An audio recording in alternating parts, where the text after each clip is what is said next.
Question number 10 important है. Abhay, Babu and Charu are partners sharing profits and losses equally. They agree to admit Daman for an equal share of profit. Third partner अगर equal share के लिए आ रहा है तो उसका share 1/3 है. For this purpose, the value of goodwill is to be calculated on the basis of 4 years purchase of average profit of the last 5 years. तो बताओ बेटा Manraj, number of years purchase कितने हैं? Sir number of years purchased 4 है and average profit 5 है. Correct. Average 5 सालों की है, नंबर ऑफ इयर्स परचेज 4 है. प्रॉफिट्स थे 17, 18, 19, 20, 21. ठीक है, 4 साल प्रॉफिट है, 1 साल लॉस है. अब ध्यान से देखना, बड़ी मजेदार एडजस्टमेंट है. On 1st April 2020 a car costing rupees 1 lakh was purchased and debited to traveling expenses account. Capital expenditure treated as revenue expenditure. Error तो यही है.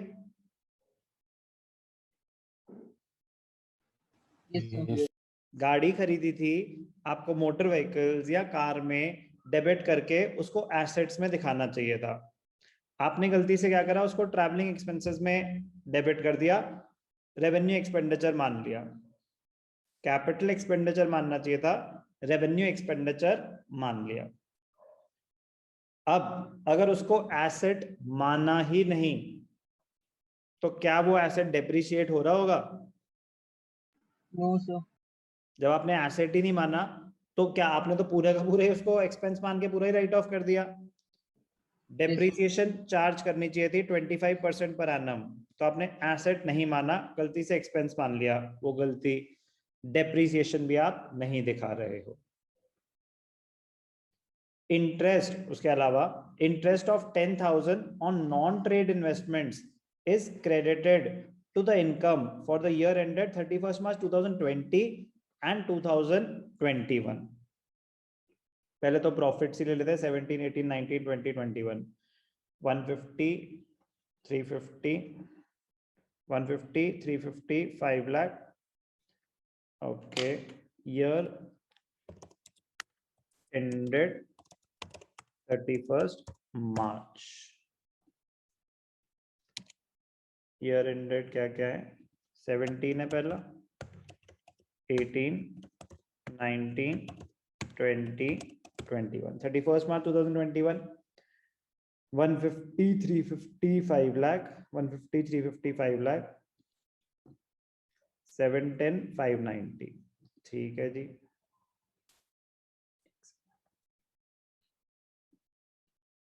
बेटर रहेगा अगर हम माइनस साइंस को ब्रैकेट में लिखाएं. तो माइनस मतलब लॉस -590 रहेगा, ब्रैकेट में लिखाएंगे, बेटर रहेगा. ओके. अब 1st April 2020, तो मतलब ईयर 2020-21 में ये वाला एरर हुआ, मोटर कार वाला. और 10,000 नॉन ट्रेड इन्वेस्टमेंट्स की इनकम थी, वो 31st March 2020 में भी गलत, 21 में भी गलत.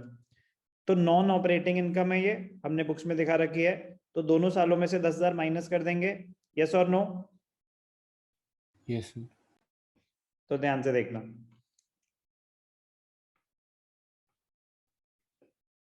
तो ये तो कर दिया -10,000. इसमें कोई doubt? No sir. No sir. अब ध्यान से देखना, मजेदार पॉइंट. 2020-21 में आपने एक गाड़ी खरीदी, एसेट में दिखाना चाहिए था, आपने गलती से ट्रैवलिंग एक्सपेंसेस में दिखा दिया. आपने उस पीरियड के खर्चे 1 लाख से ज्यादा दिखा दिए, 1 लाख ओवरस्टेट कर दिए एक्सपेंसेस. यस और नो? Yes sir. कौन से ईयर में? ईयर एंडेड 21 या ईयर एंडेड 20? करण, सर एक क्वेश्चन दिखा दिया. 1st April 2020 को एरर हुआ है. सर तो सर 2020 होगा 2020 या 2021? सर 21 को होगा फाइनल आंसर बोलो। सर 21 सर 21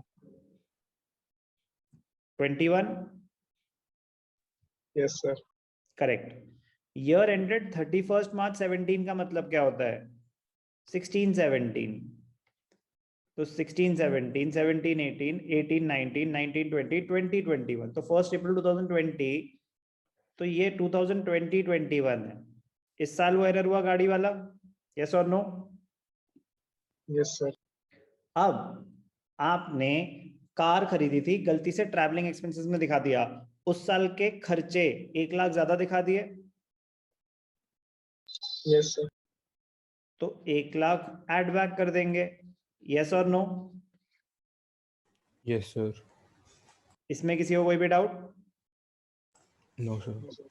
अब आपका एक्सपेंस नहीं है, आपने एसेट मान लिया, खर्चा रिवर्स कर दिया। अब अगर एसेट है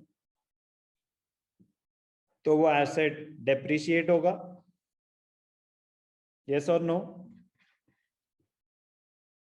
यस सर। पहले तो आपने एसेट नहीं माना था, लेकिन अगर आप एसेट मान रहे हो तो फिर वो आप डेप्रिशिएट करोगे। तो आपने क्या डेप्रिसिएशन का खर्चा पहले दिखाया था? No sir. जब आपने उसको एसेट ही नहीं माना तो आपने डेप्रिसिएशन का खर्चा ही नहीं दिखाया होगा। तो अगर आप पूरा 1 लाख का खर्चा रिवर्स करके उसको एसेट मान रहे हो, तो अब उसको 25% पर एनम डेप्रिशिएट करोगे। यस सर तो उस साल का आपने डेप्रिसिएशन का खर्चा नहीं दिखाया, अगर दिखाते तो प्रॉफिट्स 25,000 से कम हो जाते, यस और नो? Yes sir